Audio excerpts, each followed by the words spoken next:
Hi friend, তোমরা সবাই কেমন আছো? আশা করি তোমরা সবাই ভালো আছো। যে আমাদের ট্যাঙ্কি ঢালাই হচ্ছে আজকে, চারিদিকে বিম ঢালাই হচ্ছে। এভাবে বিমের জায়গাটাই শুধু রাত ঢালাই হবে, এই বিমের জায়গাটা রাত ঢালা হবে, মাঝখানটা পুরো ফাঁকা থাকবে। পরে জলটা যেন পরে চুষে নেয়, তার জন্য আমাদের ওয়েস্ট বেঙ্গলে কী হয়, এগুলো পুরো রাত ঢালাই করে দেয়। জল টানার কোনো সুযোগ নেই, এখানে জলটা টানছে, তার জন্য এই রাত ঢালাই মধ্যখানে করছে না, সাইডটায় শুধু করছে বিম ঢালাইয়ের জন্য, তার উপরে গাঁথনি হয়ে যাবে। এই সিস্টেমটাই ভালো।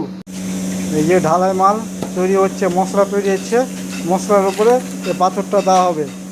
একটা করে পাথর আনতে এসছে, এবার দেবো। ঢালাই শুরু হবে এক্ষুনি। আমাদের ঢালাই কমপ্লিট হলো। এই বিমটা কালকে গাঁথনি হবে।